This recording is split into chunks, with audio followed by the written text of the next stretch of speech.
বাচ্চা তুই আমার টাকা চুরি করে ইয়াবা খাইতেছিস কি? আমি তোকে পুলিশে দিব। আরে আমি আমি আমি নিজের টাকা দিচ্ছি তো। কোথায় পাইছিস তুই টাকা? তুমি হ্যাঁ পুলিশে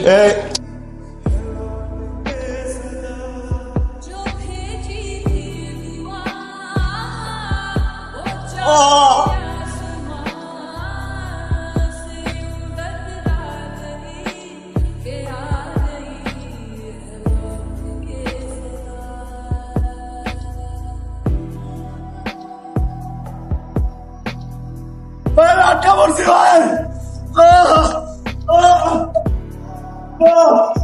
ভাই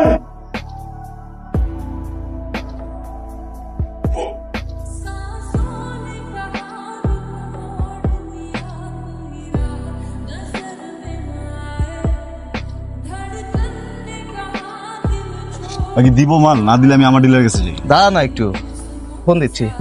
হ্যালো, আরে বাল তুমি কি মাল দিবা না? ও ওই যে আচ্ছা দেখছি দাঁড়াও ঠিকই, সাবধান। বুঝি নাই ভাই প্লিজ আগে কথা বলি ভাই। আরে ভাই এইটা ডিলার, ভালো করে চেক কর। আমি ডিলার না স্যার, সত্যি বলতেছি স্যার। চুপ, তাহলে তুই কে? স্যার আমি ভোক্তা। তুই ভোক্তা? তা ভোক্তা বাবাজি, এইবার তোমার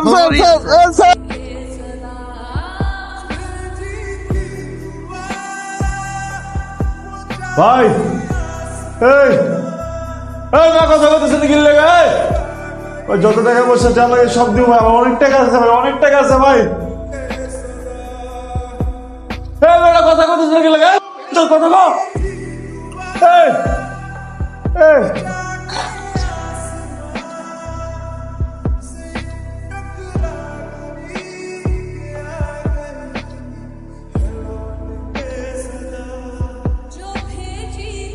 উত্তর দিচ্ছ না কেন? টাকা কোত্থেকে পাইছো?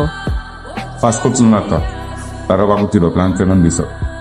6 মাস ধরে তুমি কোনো ইমেল চেক করো না, তাহলে এই ক্লায়েন্টটা আসলো কোত্থেকে? পেমেন্ট করবো আইতেছি না। হ্যাঁ বাচ্চা তুই আমার টাকা চুরি করে ইয়াবা খাইতেছিস কি? আমি তোকে পুলিশে দিব। আরে আমি নিজের টাকা দিচ্ছি তো। কোথায় পাইছিস তুই টাকা? তুমি হ্যাঁ পুলিশে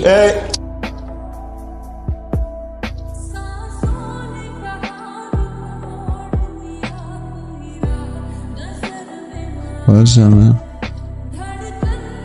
ঠিক বউ আমার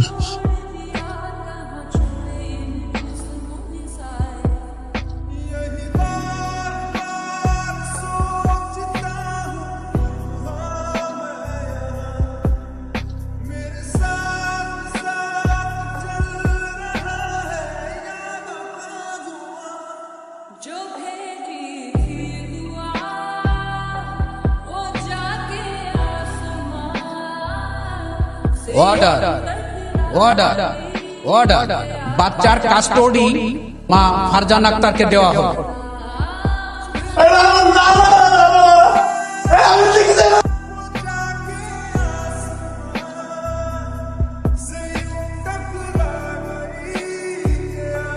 নিজের পায়ে নিজের কুড়াল মারার গল্প শুনতে চান? শোনেন, আপনাদের অনেকেরই কাজে লাগবে। আমি সোহাগ, বয়স 32 বছর। একটা প্রাইভেট কোম্পানিতে চাকরি করতাম। টেক্সট বইয়ে ভদ্র ছেলে বলতে যা বোঝায় আমি ঠিক তাই ছিলাম। 10টা 5টা চাকরি শেষে সোজা বাসায় ঢুকে যেতাম। অনর্থক আড্ডাবাজি, নেশাপাতি কোনো কিছুতে ছিলাম না।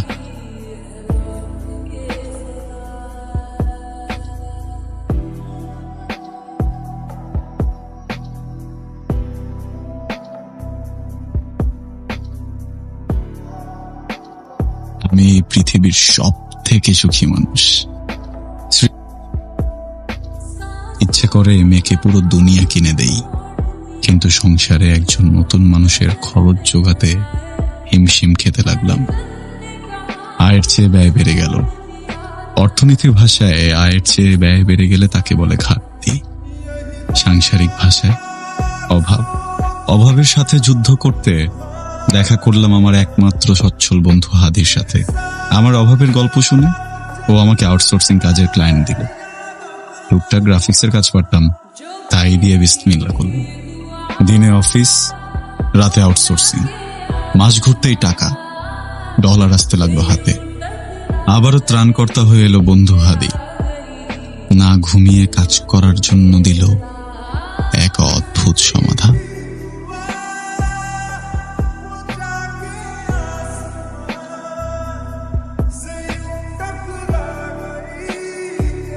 সেই প্রথম সিলভার রোডে লাল গাড়ি চালাম। আহা, প্রত্যেক ক্রিয়ারই যে একটা সমান ও বিপরীত প্রতিক্রিয়া আছে, মানুষ এটা মাঝে মাঝে ভুলে যায় বলেই ভুল কাজ করে। আমি যখন বুঝতে পারলাম, ততদিনে বেশ দেরি হয়ে গেছে। কোনো কিছু নিয়ন্ত্রণই আর আমার হাতে নেই।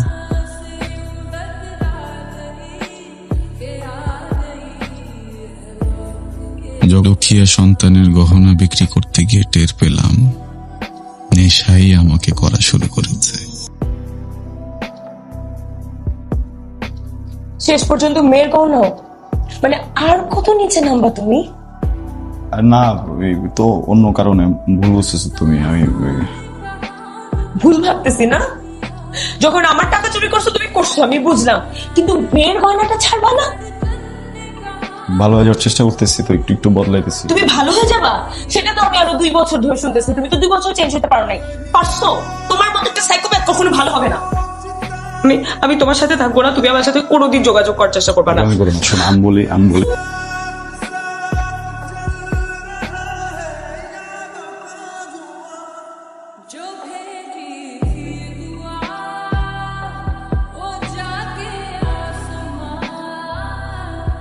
Order order order. আসামির মাদকাসক্তি প্রমাণিত হয় বাচ্চার কাস্টডি মা ফারজানা আক্তারকে দেওয়া হবে।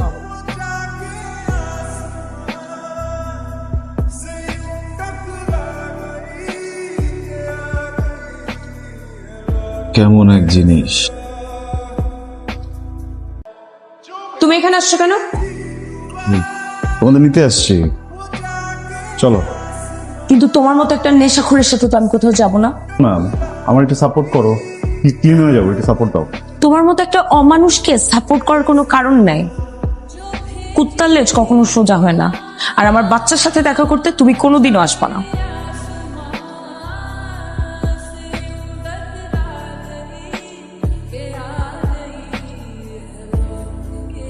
ফারজানার এমন ব্যবহারে মনের মধ্যে ভীষণ জেদ তৈরি হলো। সোজা করেই যাবো।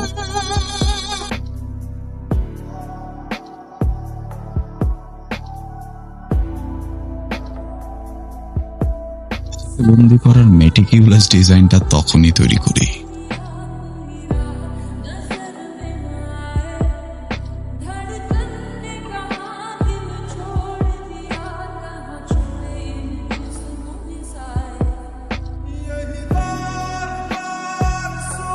দেখেন কিভাবে করবেন সেটা আপনাদের ব্যাপার।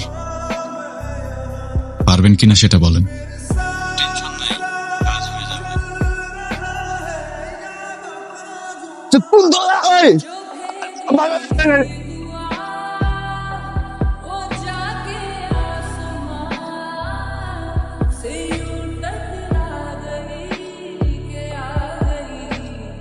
আমাকে জিততেই হবে। মনে রেখো, ফেরার সকল পথ বন্ধ হয়ে গেছে। তোমাকে জিততেই হবে। মনে রেখো, ফেরার সকল পথ বন্ধ হয়ে গেছে। তোমাকে জিততেই হবে।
হিসেব কুলিয়ে ফেলেছি। শুরুর কয়েকদিন মাথা ঠিক মতো কাজ করছিল না। গোলমালটা বোধহয় তখনই হয়েছে। বাজার ফুরিয়ে যাওয়ায় বুঝলাম জেদের বসে মস্ত বড় ভুল করে ফেলেছি।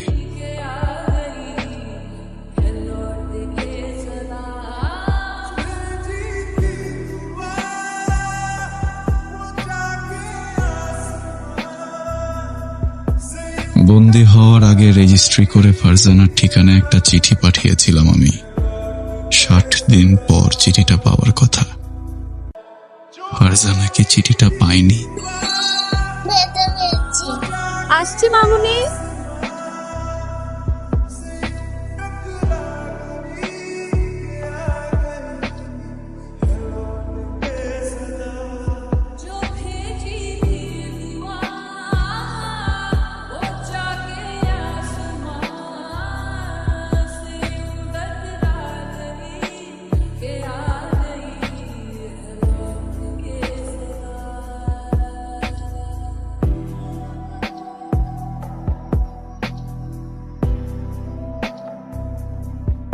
ভাই ভাই কেউ আছেন?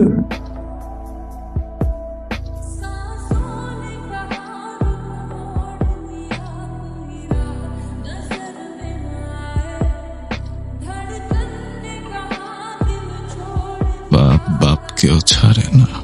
ফারজানা শুক্রিয়াকে যে কষ্ট দিয়েছে, এখন তার প্রায়শ্চিত্ত হচ্ছে।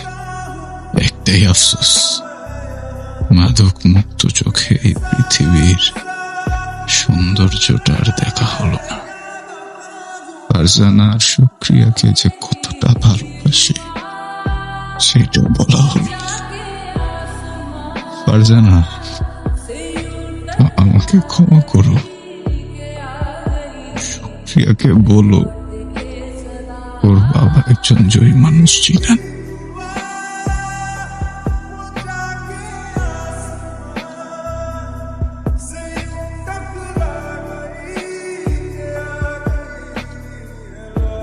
ফারজানা, প্রিয় বউ আমার, তুমি যখন এই চিঠিটা পড়ছো তখন চিঠির বয়স 60 দিন। ঠিক 60 দিন আগে এই চিঠি লিখেছি আমি। আগামী 60 দিনের জন্য লোকচক্ষুর আড়ালে চলে যাচ্ছি। আমার এক প্রবাসী মামা 4 মাসের জন্য তার ফাঁকা অফিস দেখাশোনার দায়িত্ব দিয়ে গেছে। সুযোগটা কাজে লাগাতে চাচ্ছি আমি। এক পার্টির সাথে চুক্তি হয়েছে, ওরা আমাকে ওখানে শিকল দিয়ে বেঁধে রাখবে। সঙ্গে কোনো সিগারেট, ইয়াবা, ফয়েল, গ্যাস লাইট কিচ্ছু থাকবে না ফারজানা। দরজা বাইরে থেকে লক থাকবে। আমি যে এখানে আছি এটা আর কেউ জানবে না। আনুমানিক 60 দিনের খাবার সঙ্গে নিয়েছি।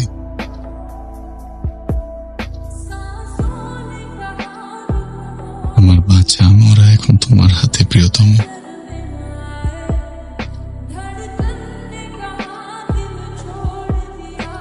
এসো কিন্তু।